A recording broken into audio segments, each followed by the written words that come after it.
कार्रवाई कहां तक चल रही है? देखिए, इसमें लीगली अलग अलग लोग कर रहे हैं। हमारी पार्टी के तरफ से भी आला कमान लीगली इस चीज को बात की है, कुछ लोगों से सेंटर में बात की है। हम चाहते हैं, अगर आप मुझे पूछे तो मैं चाहूंगा कि उसके लिए पॉलिटिकल डिसीजन इसको मिले। लीगली भी इसका फायदा हो सकता है, लेकिन कुछ केसेस में जैसा हिजाब में हम लोगों ने देखा है, लीगली जो है कुछ भी हो सकता है, कुछ भी लीगली हो सकता है। इसीलिए मैं ये चाह रहा हूं, क्योंकि चुनाव का टाइम है, 1 महीने सवा महीने की बात और है। जैसे ही वो हो जाए, इंशाल्लाह मुझे पूरी उम्मीद है कि कांग्रेस की सरकार बनेगी। जैसे सरकार बनेगी तो उसको रेस्टोर कर देंगे। लीगली भी कुछ लोगों का आर्ग्यूमेंट ये है कि ऐसा भी नहीं होना चाहिए कि खुदा चुनाव का मामला है, कहीं कुछ गड़बड़ हो जाए, ऐसे टाइम पे कल कोर्ट ये ना बोले कि इतने दिन आपके पास टाइम था, आप लोगों ने पूछा नहीं करके। इसलिए कुछ लोग जो है पिटीशन भी फाइल करके, यहाँ भी फाइल किए, वहां पे भी फाइल किए हैं। लीगली और पॉलिटिकली दो भी लड़ी, इसको चलते रहेगी।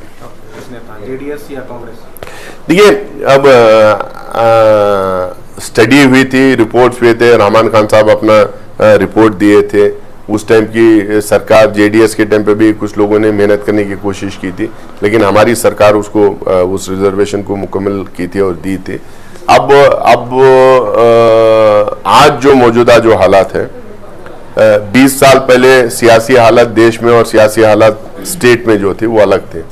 आज सियासी हालत 2014 के पहले जो हिंदुस्तान था, 2014 के बाद जो हिंदुस्तान होते जा रहा है, इसमें भी बहुत फर्क है। तो कौन दिया था, क्या दिया था, कैसा करे थे, मैं उसमें ज्यादा नहीं जाना चाहूंगा। मैं ये कह रहा हूं कि किसी भी देश की पार्लियामेंट्री डेमोक्रेसी में एक प्रोसेस होता है। 5 साल पहले जो डिसीजन लिए जाते हैं या 10 साल पहले जो डिसीजन लिए जाते हैं, 10 साल के बाद उससे बेहतर डिसीजन लिए जाते हैं, उसके खराब डिसीजन नहीं लिए जाते। तो जब रिजर्वेशन दिया गया था उसका फायदा हुआ था। आप तमाम सोशल मीडिया उस पर देखे होंगे, कितने इंजीनियरिंग सीट्स, कितने मेडिकल सीट्स, कितने एम्प्लॉयमेंट में लोगों को, नर्सिंग कॉलेजेस में, डिप्लोमा में, स्कूल्स में जो सीट्स मिलते थे, उसके बाद में एम्प्लॉयमेंट में लगभग 4%, इसमें 2-3% और करके 8-9% मिल ही जाता था। मैं खुद भी KPSC मैं भी लेक्चरर अपॉइंट हुआ था इसके थ्रू।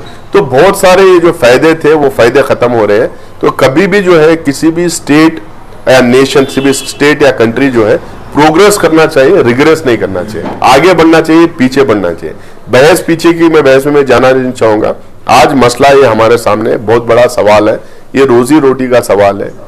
और बहुत सारे लोगों को, अब मैं ये मानता हूं कि समाज में इज्जत आदमी के इल्म की वजह से और कैरेक्टर की वजह से मिलती है, और आदमी की सीरत और कैरेक्टर जो हम कहते हैं वो इल्म के वजह से होता है। हमें इल्म बहुत सारे लोगों को जो मिल रहा था ये 2B की वजह से, उससे हम दूर हो जाएंगे। तो वो लड़ाई हमारी लड़ाई है, उसके लिए हम लोग को लड़ते रहना चाहिए। एक सबसे बड़ा मसला है मुसलमानों के लिए एडमिशंस है। 10th हो गया है, UC के बाद एडमिशंस है, और RT राइट टू एजुकेशन के तहत अप्लाई करना है, तो उसके लिए क्या करें?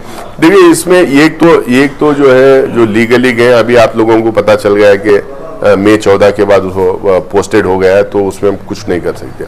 दूसरा, पॉलिटिकली रिलीफ उसको चुनाव के बाद ही इसे मिल पाएगा।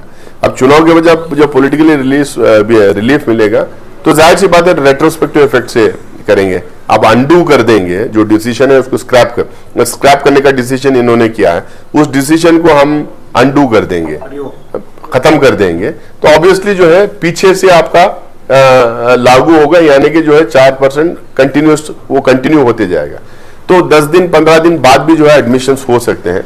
फिर हम लोग स्पेशल सर्कुलर भी निकाल सकते हैं कि रेट्रोस्पेक्टिव इफेक्ट से आप एडमिशंस ले लो करके। उसमें मुझे नहीं लगता कि कोई दिक्कत होने वाली है, लेकिन सबसे बड़ा मसला ये है कि हम लोग को रेस्टोर करवाना है। लिंगायत समाज के लोग और वकलीगा समाज के बहुत सारे लोग बाहर निकलकर वो लोग बयान दिए हैं। वो लोग साफ बोलेंगे 2-2% किसी का आप छीन के आप जो देने की कोशिश कर रहे हैं, ये हमें एक्सेप्टेबल नहीं है। बहुत सारे लोग ये कह रहे हैं कि भाई 2% हम लोग को देके हम लोग को बहुत छोटा कर दिया, हमारी कम्युनिटी बड़ी है, आप 2% देके छोटा कर दे, वो खुद ही वहां से आ रहा है। तो और बहुत सारे जो प्रोग्रेसिव माइंडेड है वकलिया कम्युनिटी में, लिंगायत कम्युनिटी में, दलित कम्युनिटीज में, बैकवर्ड कम्युनिटी में, वो सब हमारे साथ में है। वो लोग भी जो हमारे डेलीगेशंस हैं और हमारे पार्टी के अंदर के जो बैकवर्ड लीडर्स भी हैं, वो लोग भी हमारी लीडरशिप से बात किए हैं कि ये बहुत ज्यादा इनजस्टिस हो रही है, ये जानबूझ के टारगेट करके पॉलिटिसाइज करके लोग कर रहे हैं, तो इसका रिस्टोर होना है करके। तो वो चल ही रहा है, वो तो डायलॉग, हाँ वो डायलॉग भी चल ही रहा है। अब क्योंकि चुनाव का टाइम है तो ज्यादातर लोग लगे हुए हैं चुनाव में, उसमें बिजी हैं। आपकी पार्टी कह रही है कि जब आपकी गवर्नमेंट बनेगी, हुकूमत बनेगी, तो आप इससे जो है इस फैसले को रद्द कर देंगे, लेकिन बीजेपी ने जो है इसे चुनाव का एजेंडा बना दिया है।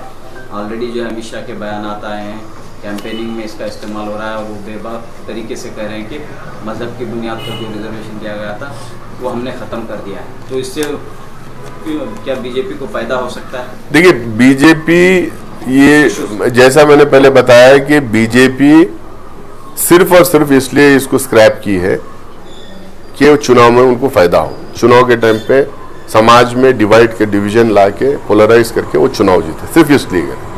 तो वो पोलराइजेशन जब होगा जब इस डिसीजन के खिलाफ रिएक्शन अगर वायलेंट हो, तो अगर बहुत बड़े बड़े प्रोटेस्ट हम निकालें, उसमें कुछ गड़बड़ हो जाए, पथराव हो जाए, लाठीचार्ज चले, कहीं टीयर गैसेस चले, जो कुछ अरेस्ट हो, जब जो है इसका पोलराइजेशन हो।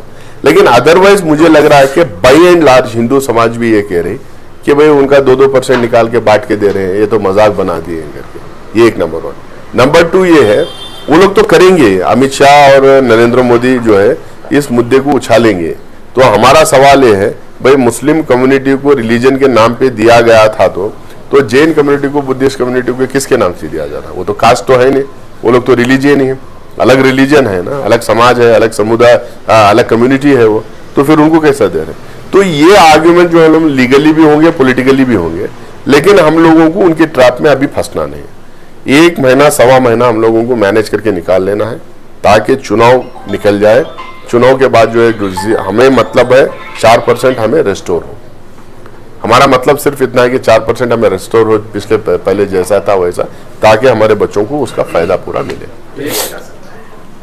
देखिए, नोटिफिकेशन तो आ गया, अभी गेजेट हुआ नहीं हुआ पता नहीं मुझे।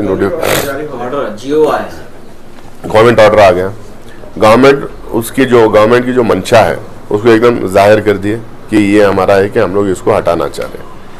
अब उसमें आप उसमें टेक्निकलिटीज में आप जाते रहिए, आप लीगली उसको फाइट करते रहिए, आप उसमें कौन नोटिफिकेशन निकालना था, किसका साइन होना था, किसका साइन नहीं होना था, ये सब देख सकते हैं। ब्रॉडली क्या है? ब्रॉडली ये है कि भारतीय जनता पार्टी इलेक्शन के पहले, इलेक्शन के डेट अनाउंस होने के 2-4 दिन पहले एक डिसीजन ऐसा लाती है जिसमें एक कम्युनिटी के रिजर्वेशन को स्क्रैप करती है, ताकि जो है ये इलेक्शन का मुद्दा बने, पोलराइज हो, उसके दम पे पोलराइज करके चुनाव जीते। ये एकदम साफ है। बाकी के टेक्निकलिटीज में हम लोग जा ही सकते हैं। अब ये भी तो है कि आप इलेक्शन कमीशन को भी हम लोग चिट्ठी लिखते हैं, और लिखे भी हैं कई लोग, कि अब इलेक्शन के पहले कैसा ऐसा डिसीजन लिए। ये तो पॉपुलराइज, ये चुनाव को दिमाग में रखते हुए जो है ये डिसीजन लिया गया है। तो आप 90 डेज के पहले या 60 डेज के पहले जो पहले ही डिसीजन लेना था, 30 दिन या 60 दिन जब तक चुनाव रहता है उस टाइम पे डिसीजन कोई लेनी। ऐसे बहुत सारे टेक्निकल चीजें हैं। मैं टेक्निकल चीजों में इसलिए नहीं जा रहा हूं क्योंकि जो है सारा चीज ये 2 पहलू पे जो है इसका डिसीजन आने वाले दिनों में होगा कि ये रिजर्वेशन रहेगा या नहीं रहेगा। एक पॉलिटिकली चुनाव कौन जीतेंगे, और जो पार्टी जो चुनाव जीतेगी वो पार्टी क्या डिसीजन लेगी, ये पॉलिटिकल डिसीजन रहेगा। एक दूसरा, कुछ लोग कोर्ट में गए हैं, हाई कोर्ट में भी, कुछ लोग सुप्रीम कोर्ट में गए हैं, तो लीगली जो है ये डिसीजन की क्या वैल्यू है, इसके लीगल जजमेंट क्या है, ये 2 पहलू ही है। तो हम लोग को दूसरे टेक्निकलिटीज में जाने की मुझे नहीं लगता कि जरूरत है।